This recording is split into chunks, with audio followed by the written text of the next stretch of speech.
En Indonésie, on appelle le théâtre d'ombre le wayang. On le trouve sur toutes les îles, Java, Bali, Lombok. Il est différent, mais facilement reconnaissable. Les différences s'expliquent de plusieurs manières. D'abord, il y a l'origine. Ensuite, les superstitions. Nous avons identifié 4 sources. Suivant l'île et le type de spectacle, le théâtre d'ombre serait arrivé soit de Chine, soit d'Inde, soit influencé par les déplacements indo-européens, ou encore il aurait une influence locale animiste. La plupart des pièces jouées sont inspirées par les épopées hindoues du Ramayana et du Mahabharata. Voici une légende trouvée sur une feuille de palmier qui relatait l'origine du wayang. Un jour, le dieu Shiva et son épouse furent maudits et changés en démons. Uma prit la forme d'une géante repoussante aux yeux exorbités. Ils vinrent sur terre et leurs enfants furent également des monstres. 3 dieux décidèrent de lever la malédiction. Brahma, Vishnu et Isvara. Pour y parvenir, ils eurent recours à un stratagème. Ils fabriquèrent des ombres qui ressemblaient à Shiva et Uma et ils demandèrent qu'on fasse des offrandes. Isvara prit le rôle du Dalang, le montreur d'ombre. Brahma prit le rôle de la lampe et Vishnu fit la musique. La pièce s'appelait Métamorphose de Shiva et Uma. Cette légende montre bien le côté magique du wayang. Le Dalang a un rôle très important, c'est le montreur d'ombre. Il est un homme respecté, c'est un sage. Il est aussi un peu guérisseur, moine, philosophe. S'il y a un problème dans le village, c'est à lui qu'on va demander son avis. Tous les événements de la vie sont susceptibles de donner lieu à des représentations. Naissance, anniversaire, mariage, décès et bien sûr toutes les fêtes religieuses. La religion a beaucoup d'influence. À Java, l'islam est prépondérant et cette influence se retrouve dans l'iconographie et dans la durée des épopées qui sont beaucoup plus longues. En général, les spectacles commencent toujours la nuit et se finissent à l'aube, mais certains peuvent durer jusqu'à 3 jours. En particulier sur cette île, c'est là aussi qu'on sépare les hommes et les femmes. Les hommes sont assis avec le dalang, le montreur d'ombre, et voient le spectacle en couleur. Les femmes sont devant l'écran et ne voient que les ombres. En Indonésie, tous les spectacles commencent par des incantations destinées aux dieux. On leur demande l'autorisation de les réveiller et de jouer la pièce. L'arbre de vie, qui s'appelle Kunungan ou Keyon, qui veut dire forêt ou montagne, il peut apparaître pendant le spectacle sous les traits du feu pour appeler à purifier la scène pour les changements de scène, à la fin et surtout au début du spectacle pour remercier les dieux. Cette silhouette est constituée de 2 parties, une montagne et un arbre.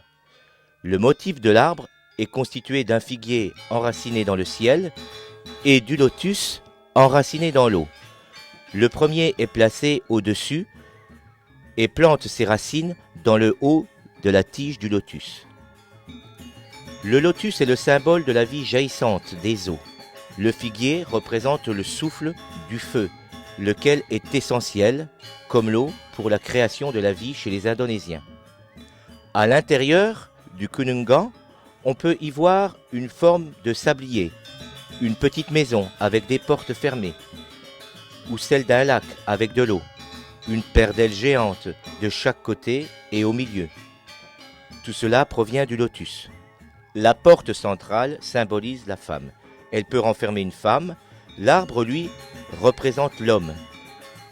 Ensemble, unis, ils représentent la vie. Les buffles de chaque côté symbolisent la terre, la matière, la fertilité. Ils gardent le trésor et l'eau d'élixir de vie. Les tigres, eux, sont le feu, le ciel, la spiritualité.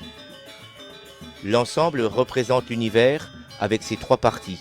Au milieu du monde, les humains, en haut, celui des dieux, et en bas, celui des démons. Il y a plusieurs sortes de Vayang. Le Vayang Purva, qui veut dire ancien, plus connu sous le nom de Vayang Gulit, Gulit voulant dire cuir. Les silhouettes sont en peau de vache ou de buffle, peintes des deux côtés avec une tige en corne qui sillonne la figure pour la maintenir plate. Elles seront plus petites à Bali avec une baguette toute droite. Elles peuvent mesurer de 30 cm à 1 mètre selon l'influence de l'islam qui interdit la représentation naturiste de l'être humain. Les silhouettes ont un aspect beaucoup plus stylisé. Il existe aussi le Vayang Klitik, qui veut dire bois. Il est beaucoup plus rare et a presque disparu de nos jours. Ces silhouettes en bois peuvent être jouées en plein jour. Parmi les personnages, celui que le public attend a pour nom Semar, et son fils Petruk, gros lourdeau, et Malangaran, le paresseux. Ce sont des clowns. Ils sont l'incarnation de l'humour populaire. À Bali, ils s'appellent Tlavlan. Les animaux jouent un rôle important, en particulier Hanuman, commandant de l'armée des singes, et Garuda, l'aigle divin, qui sert de monture au dieu Vishnu. L'ordre de rangement des personnages est très codé. Il paraît que certains dieux ne s'apprécient pas. Le Dalang prend les personnages à sa droite et les pose contre l'écran. Les bons à droite, les méchants à gauche.